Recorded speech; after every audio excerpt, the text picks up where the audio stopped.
Hello, everybody, and welcome to Walter Reviews. So, this is going to be very quick review. I've tried to do this 3 times already, believe it or not, and I'm really fucking tired. So, I'm going to keep it short and sweet.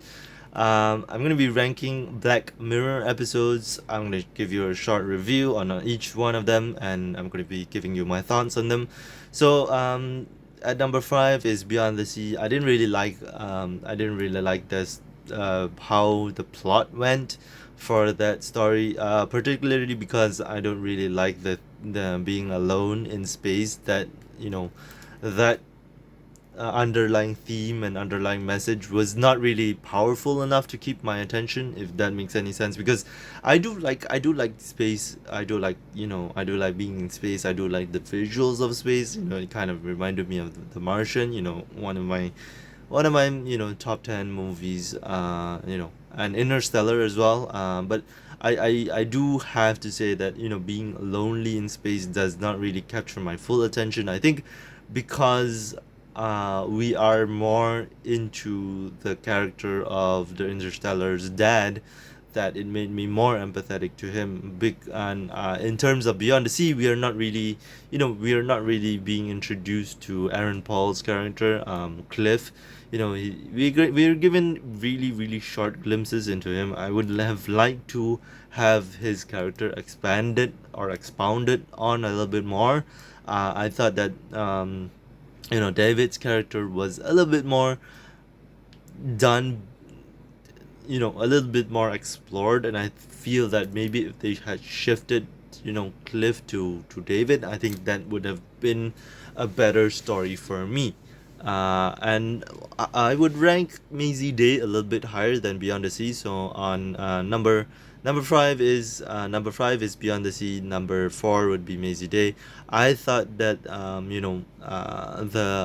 being hounded on by the paparazzi from an actress's point of view or an actor's point of view is really interesting for me, because I do understand that these things can happen for a famous celebrity, that kind of thing. So it does have a very empathetic view for me, and I do like that. The final line really sold me on the whole act. I do know that some people didn't really like it because it was more of a supernatural thing, but I didn't really take the supernatural thing into account, because for me, what the stronger message was is because, like, who's the real predator?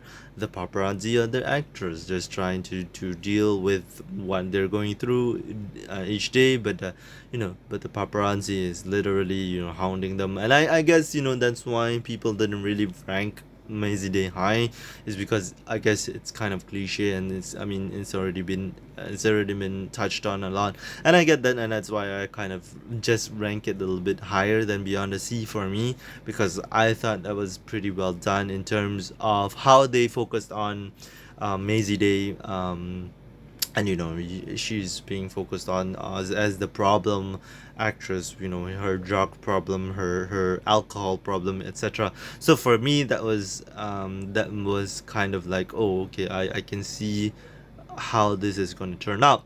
At number three, I would put at number three, I would put Demon 79. I thought it was really good, in terms of the whole story from beginning to end. I was really engaged with it. I think for me, maybe no.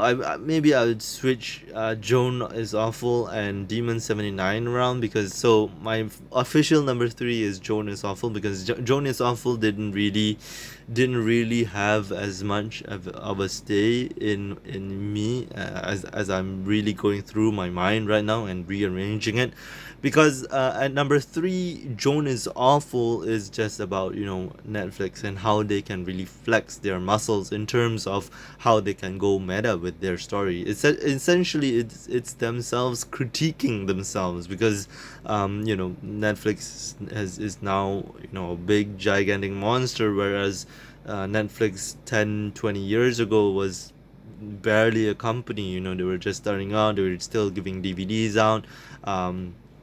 And it's crazy to see how Netflix has literally turned the way we watch television now. It's literally streaming services that were spawned because of Netflix. So for me, yeah, it was fine to see Salma Hayek. I learned of a new starlet coming up, which is Annie Murphy. But it was nice to kind of watch them go back into the the I mean, not the not the famous actresses or actors in that case, like just to focus on them, the no name celebrities basically. I mean, technically Beyond the Sea, it was also an A-list character, an A-list actor, which is just, Jesse Pinkman or Aaron Paul, as you guys know. But for Joan is Awful, I thought that for me, I thought that was it was a good layered movie. I mean, not movie series. I mean, it technically feels like a movie because it's 1 hour plus. Um, and in terms of Joan is Awful, I thought that was really really great to see Michael Cera again, because we haven't seen Michael Cera in a while. So when I saw Michael Cera, I was like, is that him? Because I haven't seen Michael Cera in so long. I mean, I've only I remember watching Superbad growing up, and I remember this and that. So I mean, maybe I'm not the biggest Michael Cera fan, but I thought he was kind of funny whenever he was in. I mean, I still hold Scott Pilgrim close to my heart, even though I know it's kind of a bad movie. I mean, for me, it's just a guilty pleasure. So, yeah. So my official number three is Joan is Awful. My official number two is my official number two is Demon 79. Now, Demon 79, why I'm ranking it a bit higher than Joan is Awful is because Demon 79, I thought the underlying message of the racist, and being an immigrant really helped the story progress better, and me having an empathetic view of the character. It really helped me to understand why that character would be that way or be corruptible, in the words of Gap there, or the demon Gap. Of course, there are theories that the demon was probably just in her head, this and that and this and that. But I choose to kind of see it as her struggling through life, and probably this is kind of what she fantasizes, because we are giving hints that she fantasizes about these things, and probably the fantasy is going to the nth degree now. So essentially, what I feel for the character is more of her going down the garden path, or going down the rabbit hole, as most people would say.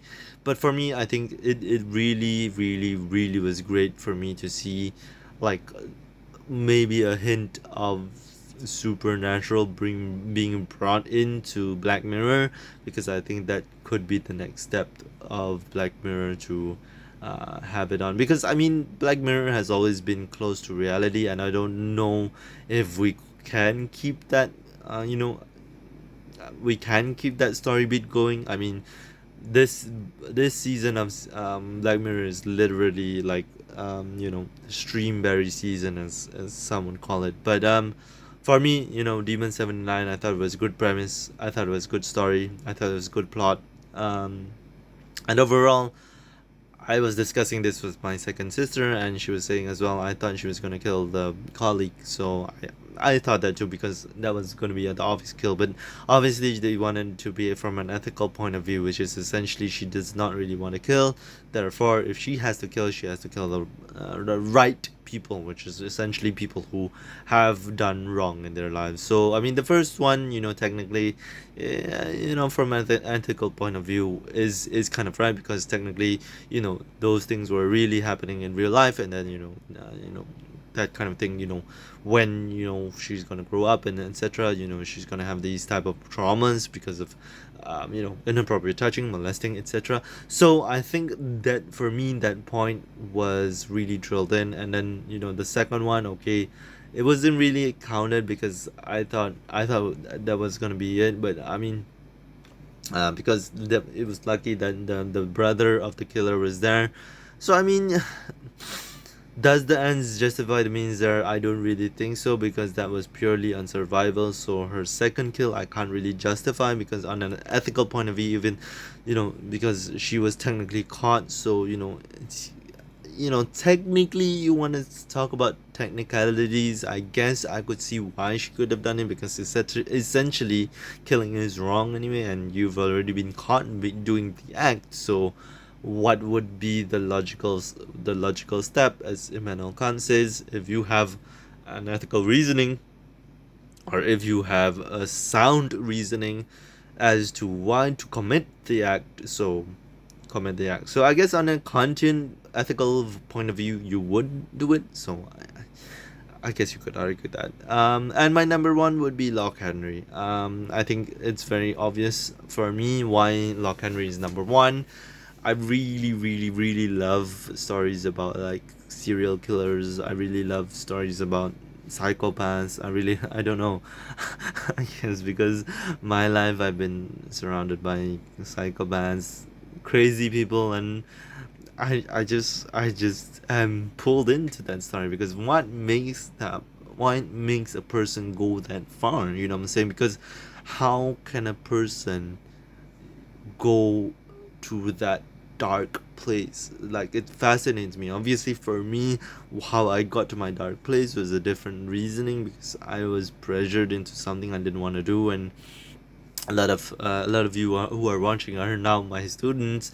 The reason why I did the whole channel, and I'm proud to share it with you guys, is because I had finally a voice, because I was such a shy kid and I didn't know who I could talk to, because I didn't trust anyone else. So what I did was, I was like, okay, maybe I could talk to a camera, and record these things, because I was always talking to myself anyway. I was always talking about the shows. Nobody really wanted to talk to me about it.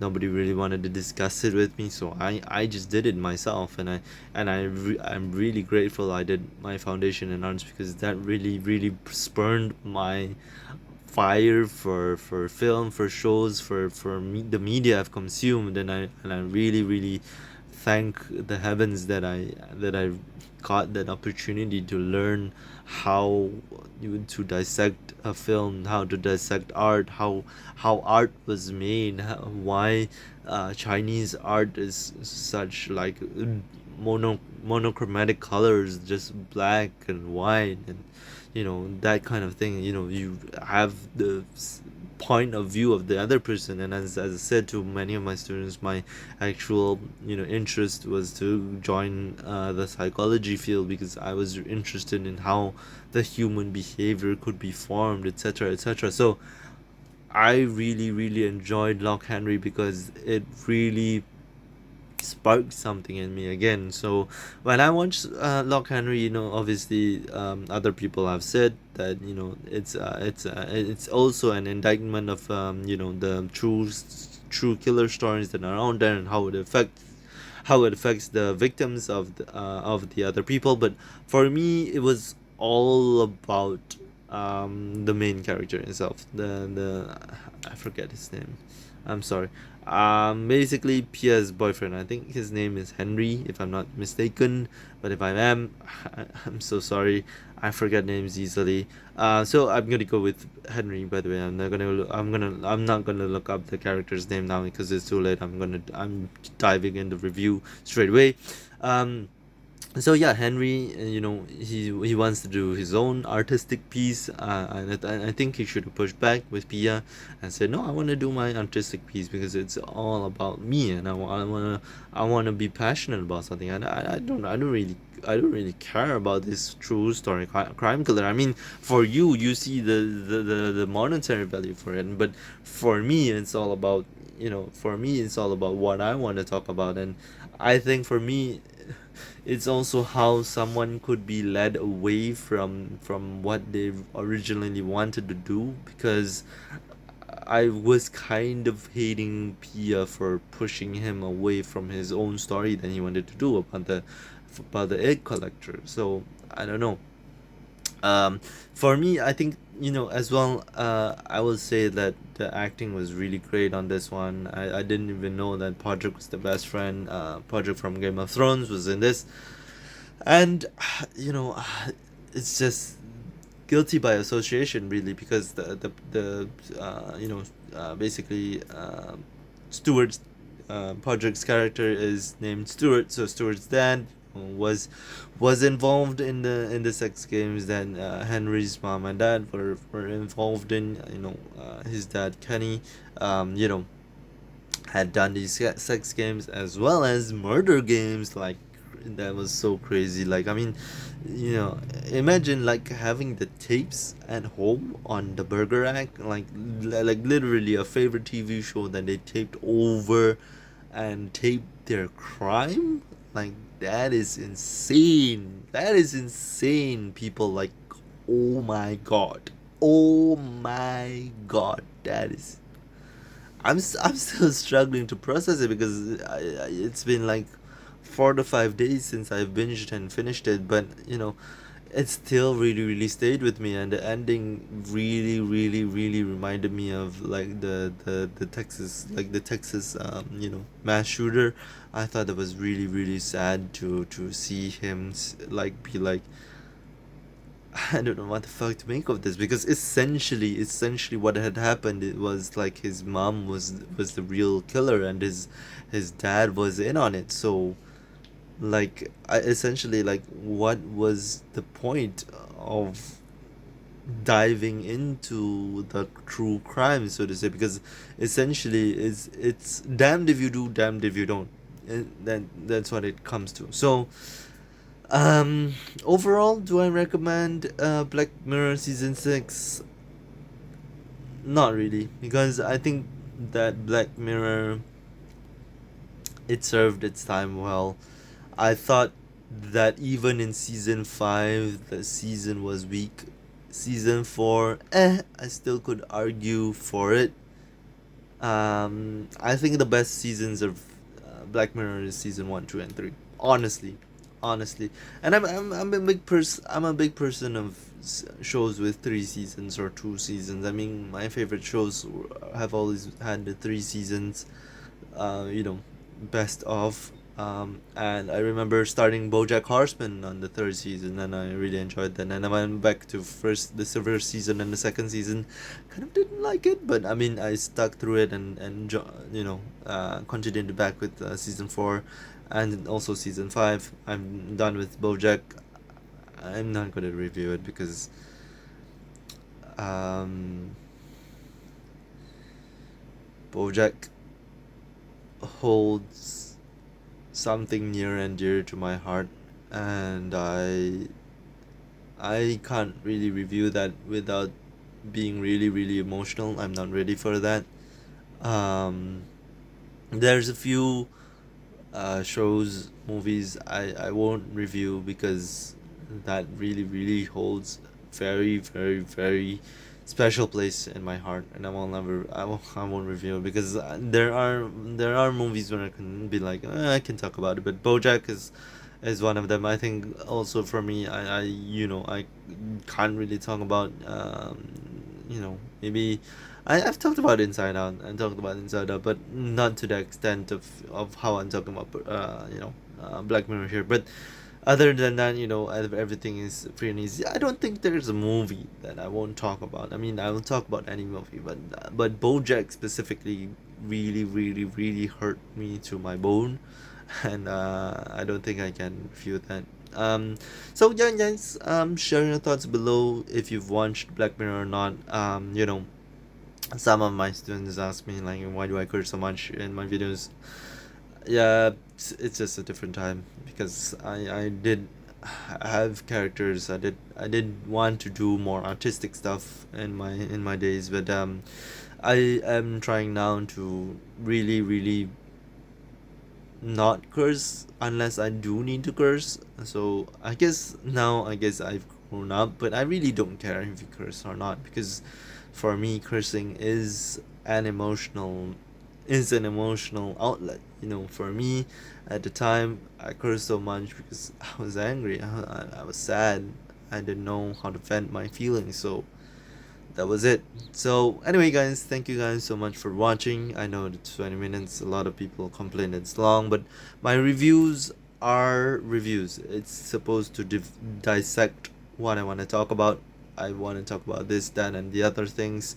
So it's a mixed bag, really, And the reason why I'm doing this is because I do want to understand how a show is being made, how to look at a movie differently, and just share my opinions. So that's about it, guys. Thank you guys very much for watching. I will be back with a gaming episode. Hopefully, I'm still waiting for Spider-Man 2 to come out on the PlayStation. Maybe I can play it and record it, and then upload it into upload to YouTube. But the problem with me for gaming, I do like to binge play, meaning to say I do like to try to finish the game in one day, and sometimes gaming does take time, and recording takes time as well, and people disturbing me and etc etc. So I'm gonna see how I feel about that. I really am, because I do want to move forward in terms of my content, and I know I haven't done YouTube in a long time. But yeah, guys, that's about it. I just wanted to talk about Black Mirror. I wanted to sit for it. I wanted it to sit for 5 days as per normal when I do these type of reviews, because normally I wanna digest it all, and I wanna kind of form how I wanna structure my reviews. So that's why I take time on these reviews and all of that. So yeah, that's about it. I guess other stuff is coming, hopefully. Praying that I have things to talk about because I have done it. I am very proud of my YouTube channel. The way I built it. Some people don't understand it. Some people do. So, see you guys in the next video. See you then.